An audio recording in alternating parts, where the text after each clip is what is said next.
जय बाबा स्वामी, जय आत्मेश्वर। पुण्य आत्मा अवतरण के हमारे इस ग्रंथ पठन के सत्र में मैं आप सबका पूर्ण हृदय से स्वागत करती हूँ।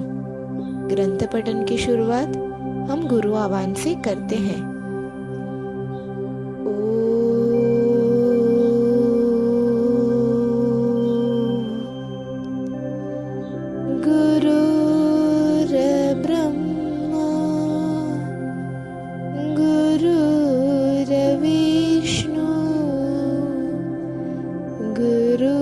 गुरुर्देवो महेश्वर, गुरुर्साक्षात् परब्रह्म, तस्मै श्री गुरवे नमः। तस्मै श्री गुरवे नमः। तस्मै श्री गुरवे नमः। ग्रंथ पठन की शुरुआत करते हैं। इस आध्यात्मिक क्षेत्र में शारीरिक प्रयत्न का कोई स्थान नहीं है, क्योंकि सारा आध्यात्मिक क्षेत्र आत्मा की शुद्धता और आत्मा की पवित्रता पर निर्भर करता है। आत्मा जितनी पवित्र व शुद्ध होगी उतनी सशक्त होगी, और सारी आध्यात्मिक स्थिति आत्मीयता पर ही निर्भर होती है। प्रयत्नों का कोई स्थान नहीं है, क्योंकि प्रयत्न शारीरिक स्तर के होते हैं। उल्टा शारीरिक प्रयत्न आध्यात्मिक क्षेत्र में बाधक ही सिद्ध होते हैं, क्योंकि शारीरिक रूप से किए गए प्रयत्न मनुष्य को शारीरिक स्तर पर लाएंगे, और जब मनुष्य शारीरिक स्तर पर होगा तब आत्मीय अनुभूति कैसी हो सकती है।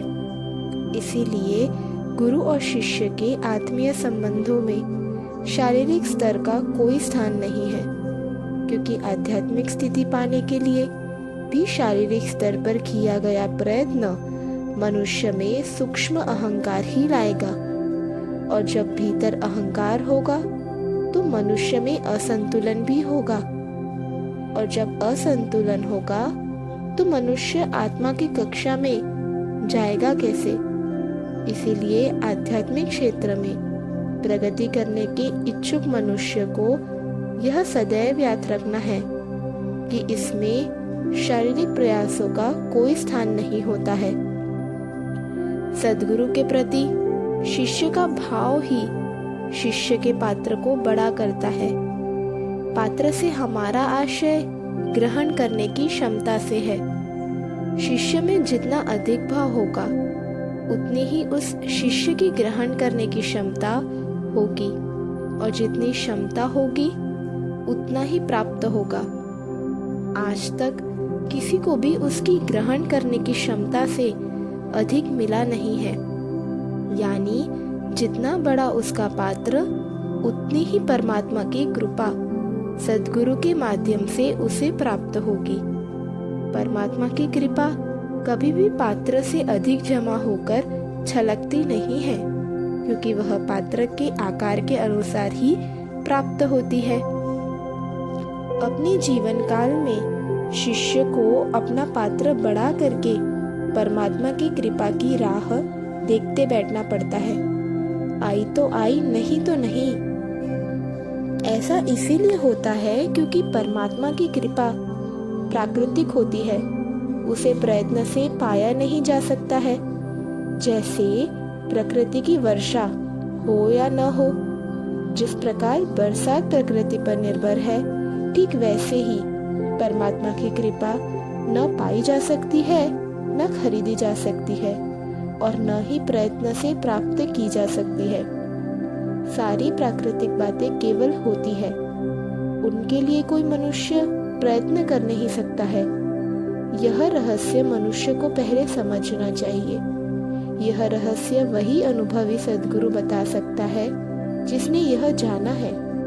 यह भेद न समझने के कारण कई मनुष्य आध्यात्मिक क्षेत्र में प्रगति नहीं कर पाते हैं, जबकि उनकी आध्यात्मिक क्षेत्र में रुचि होती है और आध्यात्मिक प्रगति करना भी चाहते हैं, पर आध्यात्मिक प्रगति चाह कर भी नहीं कर पाते हैं।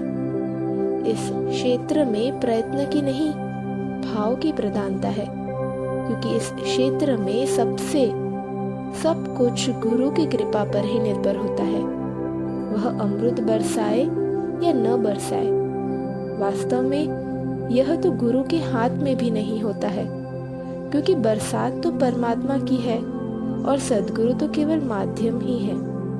इसीलिए माध्यम में भी परमात्मा के गुण आ जाते हैं। यह सबको समान रूप से बांटता है। शारीरिक भेदभाव उसके पास नहीं होते हैं।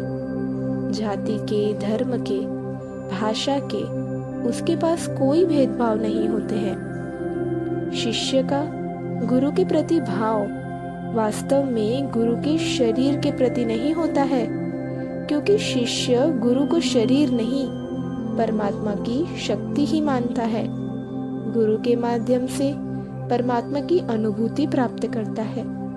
गुरु का शरीर तो परमात्मा की कृपा का माध्यम होता है, और माध्यम प्रसन्न होने पर ही प्रसन्नता की वर्षा कर सकता है। यह ठीक वैसा ही है जैसे कोई भी दुखी कलाकार किसी प्रसन्न मूर्ति का निर्माण नहीं कर सकता है। प्रसन्न व खुश मूर्ति का निर्माण करने के लिए आवश्यक है कि वह कलाकार प्रसन्नता अनुभव करे और बाद में वह प्रसन्नता उस मूर्ति में उतारे। अगर कलाकार में ही प्रसन्नता नहीं है तो वह उस मूर्ति में कैसे उतारेगा? कैसे? यह संभव ही नहीं है। ठीक इसी प्रकार जब तक गुरु शिष्य से प्रसन्न नहीं है, खुश नहीं है, तब तक गुरु कितना भी चाहे वह उसके माध्यम से चैतन्य बरस ही नहीं सकता है। चैतन्य का बरसना गुरु की प्रसन्नता पर ही निर्भर करता है। गुरु अच्छे भाव के कारण, प्रेम के कारण, आत्मीय भाव के कारण, सामूहिकता के कारण प्रसन्न होते हैं, और जब वह प्रसन्न होता है वह चैतन्य बरसने के लिए उचित माध्यम बनता है, और जब उपयुक्त माध्यम बनता है तभी उसके माध्यम से परमात्मा का चैतन्य बरसने लगता है। सद्गुरु प्रसन्न होने पर वे बरस ही पड़ेंगे, क्योंकि सद्गुरु का जन्म ही बांटने के लिए हुआ है। वे जो मिलेगा बांटेंगे। वे अपने पास कुछ रख ही नहीं सकते हैं। बांटना तो गुरु का ईश्वर प्रदत्त स्वभाव होता है। शिष्य अपने जीवन में गुरु को कितना प्रसन्न रख पाता है, उसी के ऊपर शिष्य की आध्यात्मिक प्रगति निर्भर करती है।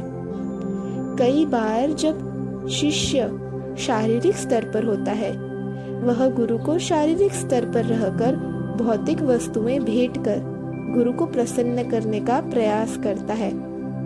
भौतिक वस्तुएं भेंट कर उनके माध्यम से अपना भाव भेंट करता है। अगर भौतिक वस्तुओं की भेंट के साथ भाव हो तो गुरु उस भाव के कारण उन वस्तुओं को स्वीकार भी करते हैं, ताकि शिष्य का भाव बढ़ सके, और वह शिष्य के भाव को बढ़ाने के लिए प्रार्थना करता है, और गुरु की उस प्रार्थना से शिष्य का भाव बढ़ता है।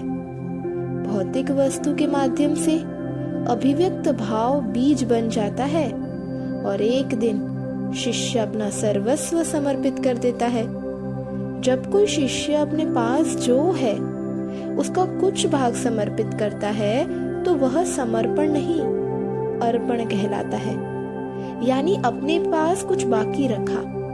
लेकिन जब शिष्य अपने पास कुछ नहीं रखता, सब समर्पित कर देता है, तभी वह समर्पण कहलाता है।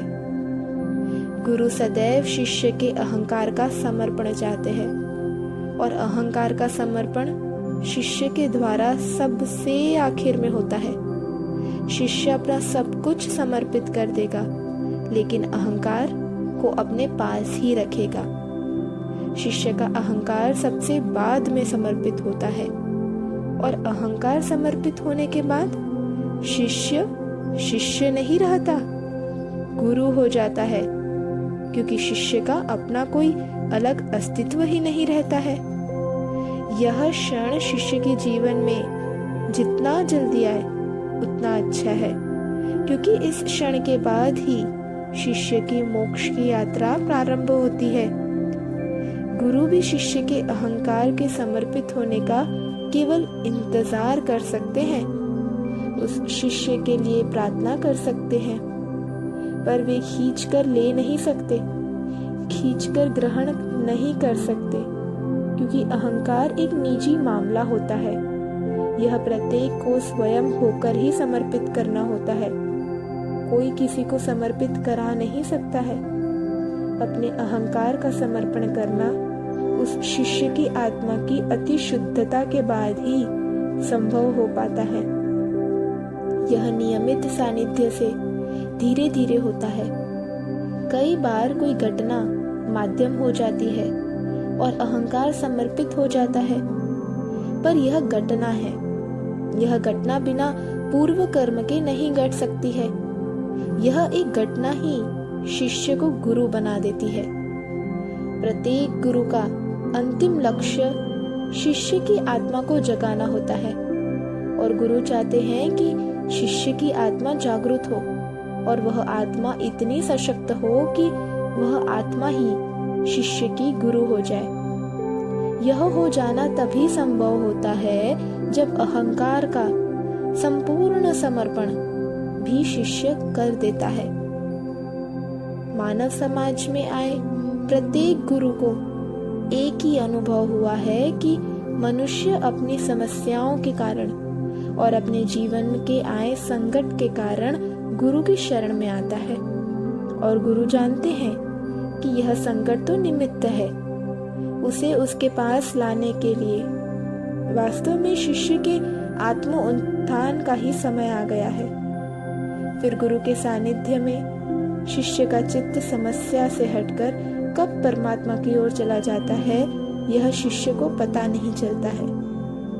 शिष्य के जीवन में आए संकट ही सेतु बन जाते हैं भवसागर को पार करने के लिए। इसीलिए मनुष्य को जीवन में आए संकटों से घबराना नहीं चाहिए। उन संकटों को प्रसाद समझकर ग्रहण करना चाहिए। परमात्मा ने हमें जीवन में इतना कुछ दिया है, इसके लिए हमें परमात्मा को धन्यवाद देना चाहिए। जो दिया है उसके लिए धन्यवाद, और जो नहीं दिया है वह इतना छोटा है, उसकी क्या शिकायत करें।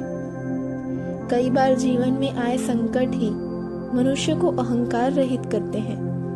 मनुष्य के अहंकार के कारण जीवन में आए संकट को मनुष्य प्रथम प्रयत्न करके दूर करने का प्रयास करता है, और दूसरा प्रार्थना करके, और बाद में जब प्रार्थना भी काम नहीं आती तो भीख मांगने लगता है, गिड़गिड़ाने लगता है। यह उसका गिड़गिड़ाना ही उसके अहंकार को तोड़ता है, और अहंकार दूर हो जाने पर वह रोने लगता है। अहंकार शरीर से निकलते समय बड़ा कष्ट देता है, शिष्य को बहुत रुलाता है, क्योंकि रोने से ही शिष्य की आत्म शुद्धि होती है, आत्मा का मैल साफ होता है। इसीलिए गुरु के सानिध्य में शिष्य रोता हुआ रहता है। गुरुओं की अपनी एक सीमा होती है, वे सदैव उस आत्मा की सीमा में रहकर ही बोलते हैं।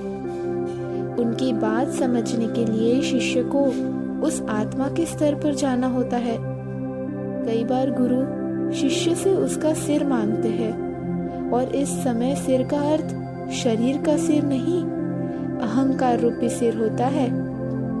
गुरु कहते अपने स्तर पर है, शिष्य समझता अपने स्तर पर है। इसीलिए गुरु के जीवन काल में उनकी बातों को समझना बड़ा कठिन कार्य है। इसलिए गुरु के सानिध्य में न ही शारीरिक स्तर पर जाएं और न ही उनकी बातों को शारीरिक स्तर पर ले, तो ही शिष्य गुरु की बातों को समझ सकता है। गुरु शिष्य का संबंध ही आत्मिक है। यह एकमात्र संबंध ही इस जगत में है जो आत्मिक है और अनूठा है। क्योंकि यह शारीरिक संबंध से ऊपर उठकर होता है। आत्मीय संबंध अर्थात आत्मा का आत्मा से संबंध है और गुरु का संबंध परमात्मा से है। यही एक संबंध शिष्य के जीवन में आध्यात्मिक क्रांति लेकर आता है, क्योंकि इसी संबंध के कारण परमात्मा की कृपा मनुष्य पर बरसती है और उसके बाद पाने के लिए मनुष्य के जीवन में कुछ रह ही नहीं जाता है, क्योंकि मनुष्य को आत्मिक सुख प्राप्त होता है। आत्मिक सुख ही जीवन का सबसे बड़ा सुख होता है।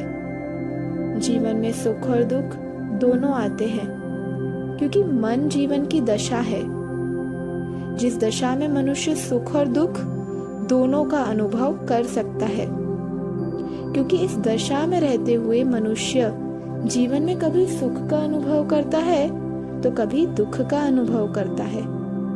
सुख और दुख दोनों एक ही सिक्के के दो पहलू हैं, क्योंकि जो सुख का अनुभव कर सकता है वह दुख का भी अनुभव कर सकता है, और ध्यान इन दोनों से ऊपर की दशा है। ध्यान करने के बाद मनुष्य शारीरिक स्तर से उठकर आत्मिक स्तर पर पहुंच जाता है और फिर उसकी आत्मा से रस की धार निकलती है और वह उस रसधार में आत्मा का सुख भीतर से अनुभव करता है। यह सुख जिसने प्राप्त कर लिया वह सदैव सुखी रहता है और वह अपने ही आनंद में मस्त रहता है, और ऐसे समय में बाहरी स्थितियां उसे प्रभावित नहीं करती हैं। फिर उसका शरीर बाहरी स्थितियों से प्रभावित नहीं होता है और न ही सुख और दुख से प्रभावित होता है। वह अपना साक्षी भाव रहकर जीवन की परिस्थितियों को देखता है, पर परिस्थितियों से प्रभावित नहीं होता, क्योंकि वह जान जाता है कि परिस्थितियां सदैव अस्थायी होती है, वे सदैव बदलती रहती है। बाहरी परिस्थितियां कभी भी स्थायी नहीं होती है। उन परिस्थितियों से कभी प्रभावित न होते हुए प्रत्येक परिस्थिति में वह साक्षी भाव में रहकर परिस्थिति को देखता है।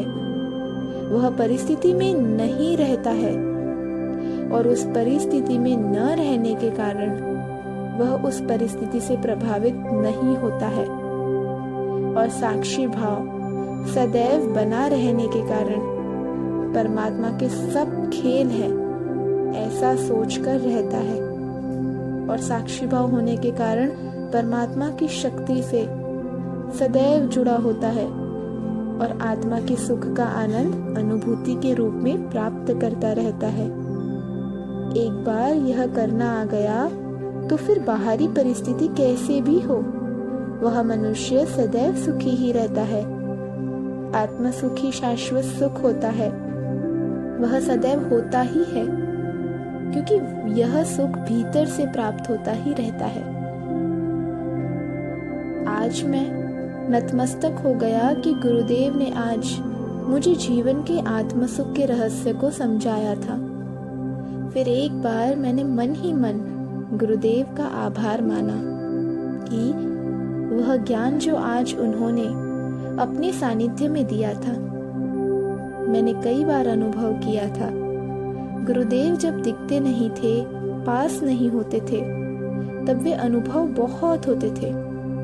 उनके एकांत के समय उनकी अनुभूतियां सदैव होती ही रहती थी, क्योंकि जब वे एकांत में अपने कुटीर में होते थे तो वे दिखते नहीं थे, और दिखते नहीं थे जब उन्हें देख ही नहीं सकता था, तो मेरा चित्त सदैव उनकी शक्तियों पर ही जाता था।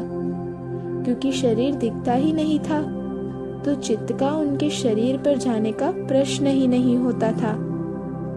इसीलिए जब चित्त उनकी शक्तियों पर जाता था तो उनकी शक्तियां प्रतिदिन नए नए अनुभव कराती थी, और मैं महसूस करता था कि वे शक्तियां के रूप में मेरे पास ही है, सदैव मेरे पास है। वास्तव में गुरुदेव तो एक ही स्थान पर रहते थे और उनकी शक्तियां भी एक ही स्थान पर रहती थी। बस मैं ही चित्त से उनकी शक्तियों के करीब पहुंच जाता था। और उस दिन मुझे अनुभव हुआ कि सद्गुरु कभी भी पास या दूर नहीं होते हैं। वे शिष्य से एक निश्चित दूरी बनाकर रखते हैं। वह दूरी वे सदैव रखते ही है, पर शिष्य ही कभी पास या कभी दूर होता रहता है। सद्गुरु तो शिष्य के पास ही होते हैं। जब चित्त गुरुदेव की शक्तियों के आभामंडल पर हो तो शिष्य अपने आप को गुरुदेव के पास पाता है। हाँ, लेकिन जब गुरुदेव मेरे सामने रहते थे तब मेरा चित्त उनकी शक्तियों पर नहीं रहता था, यानी उनका शरीर ही इसमें रुकावट डालता था। लगता था मेरे गुरुदेव अनुभव करने के लिए है, देखने के लिए नहीं। और सही है, गुरुदेव शरीर थोड़ी ही है, वे तो शक्तियों के माध्यम हैं।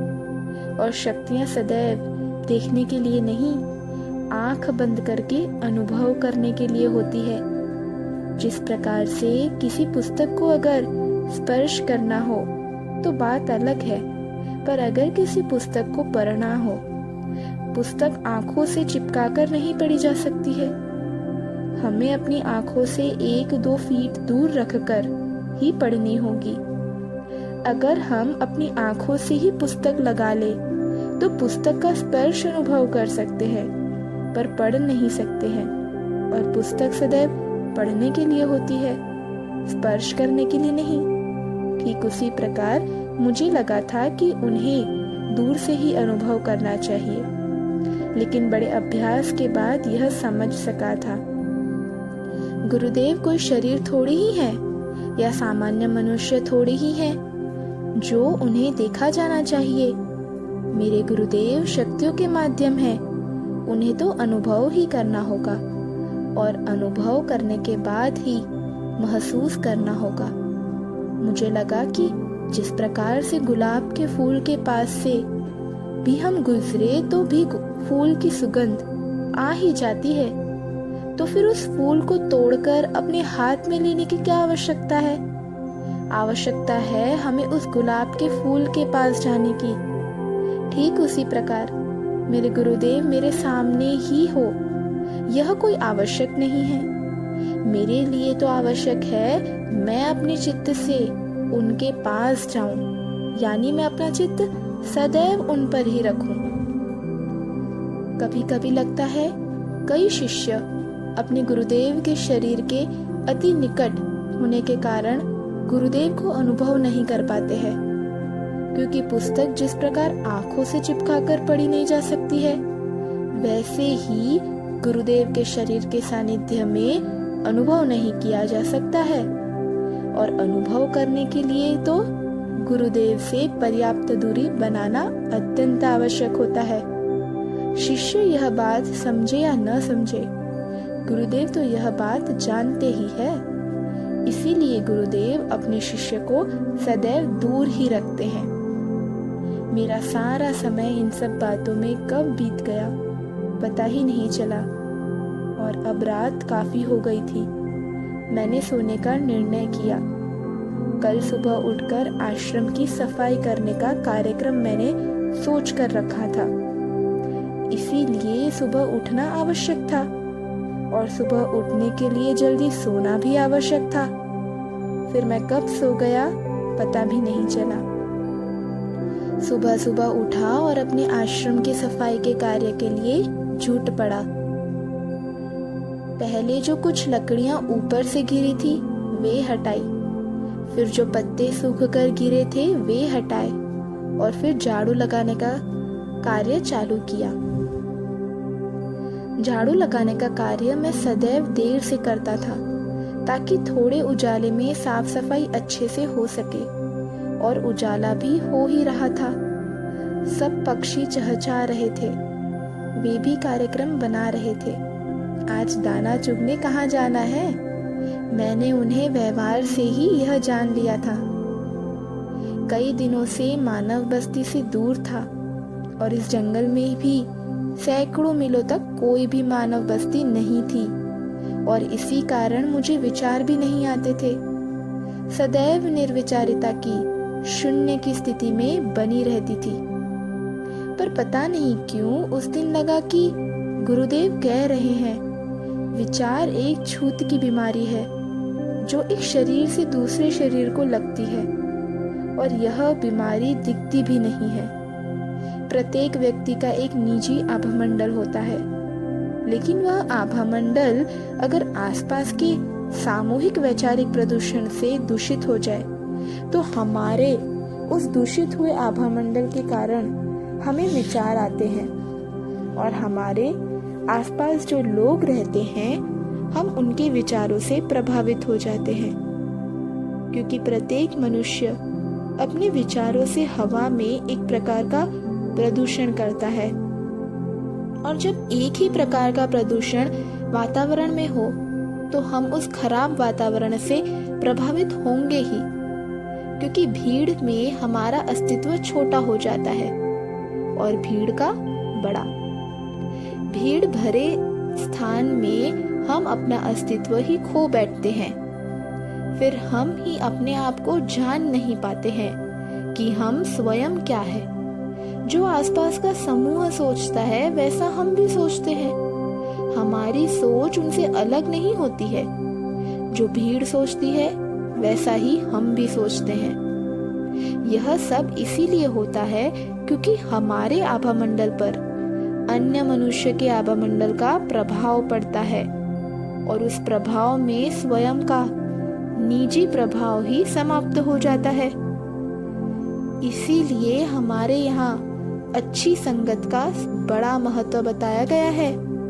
वह इसीलिए बताया गया है कि हम जिन लोगों के सानिध्य में रहेंगे उनके विचारों का प्रभाव तो हमारे विचारों पर पड़ेगा ही, क्योंकि विचारों की भी सामूहिक शक्ति होती है।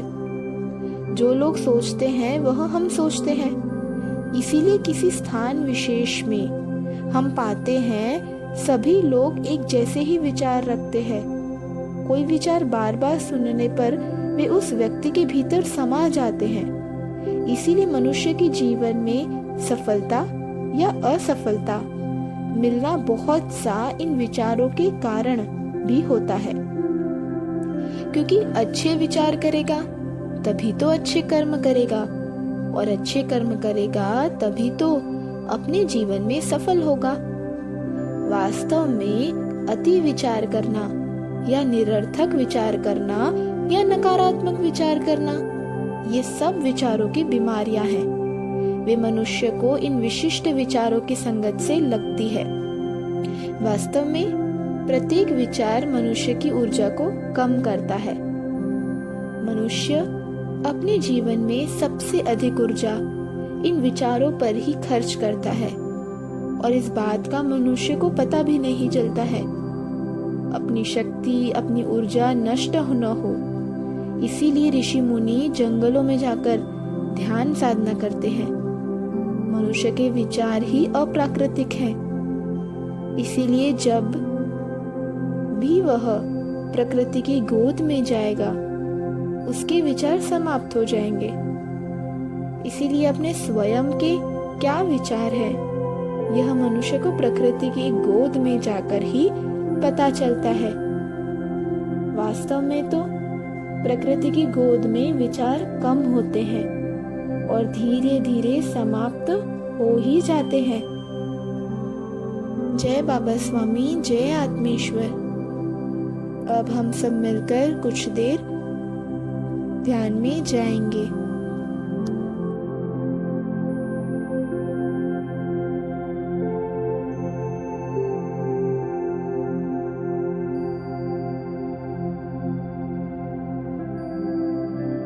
सभी पुण्यात्माओं को मेरा नमस्कार।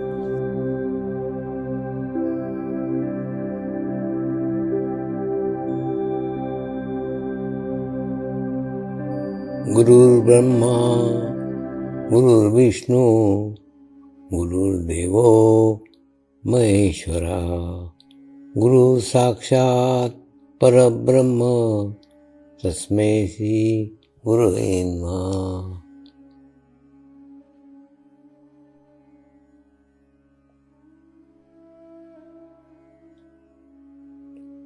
ध्यान की उस स्थिति में जाएंगे जहाँ शरीर भाव पूर्णतः समाप्त हो जाता है।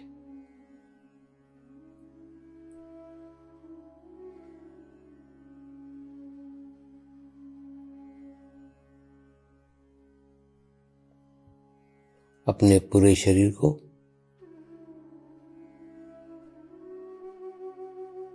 पूर्णतः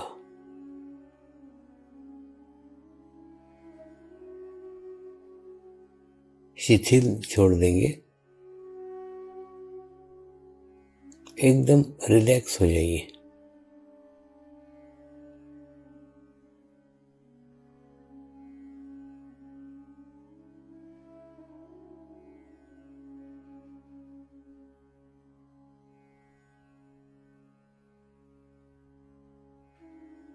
मेरे साथ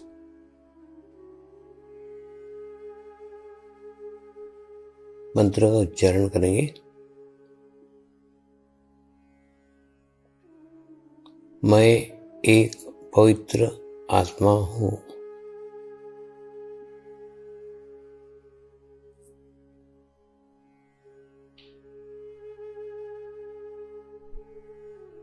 मैं एक शुद्ध आत्मा हूँ।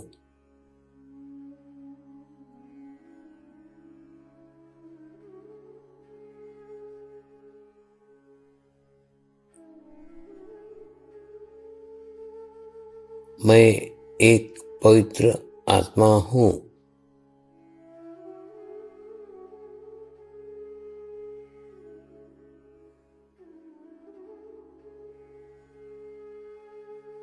मैं एक शुद्ध आत्मा हूँ।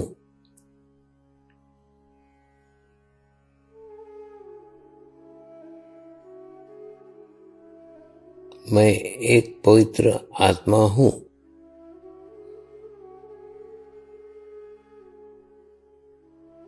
मैं एक शुद्ध आत्मा हूँ।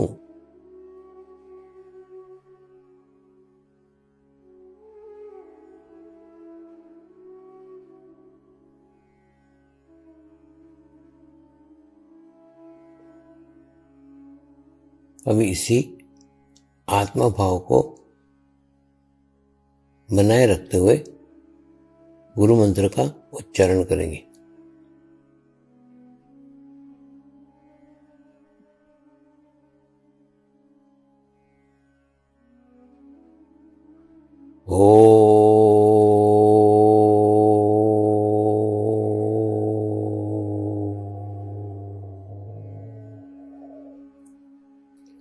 श्री शिवकृपानंद स्वामी नमो नमः।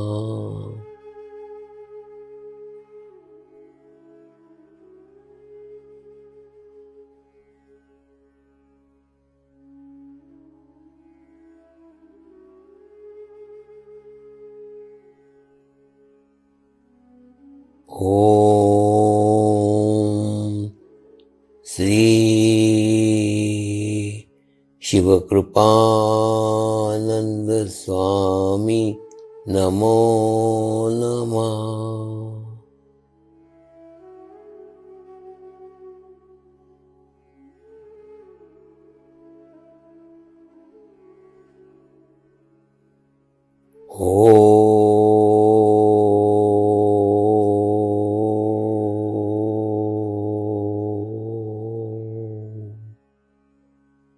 श्री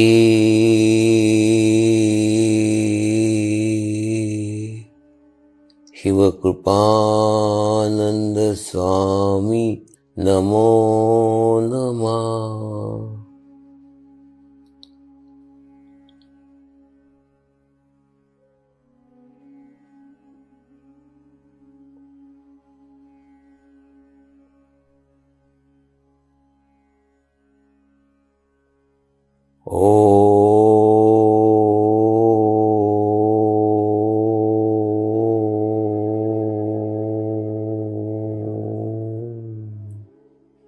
श्री शिवकृपानंद स्वामी नमो नमः।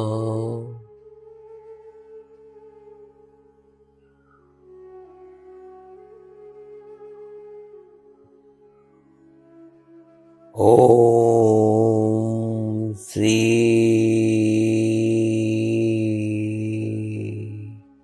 शिवकृपानंद स्वामी नमो नमः। ओम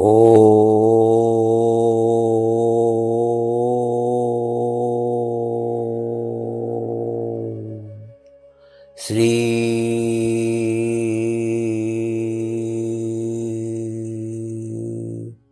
शिवकृपानंद स्वामी नमो नमः।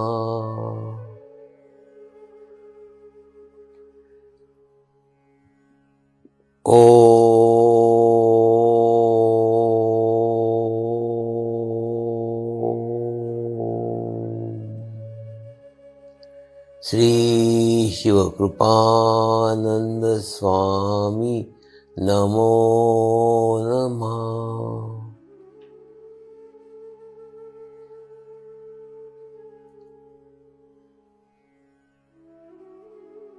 ओम श्री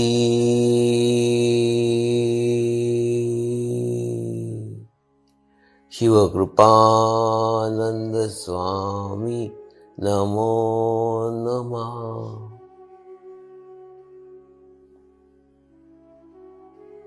ओम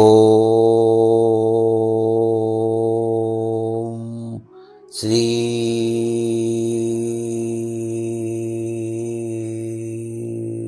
शिवकृपानंद स्वामी नमो नमः।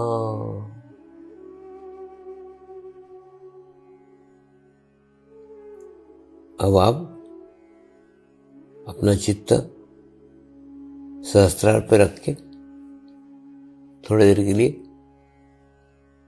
ध्यान में जाएंगे।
अब हम प्रार्थना करेंगे सभी आत्माओं की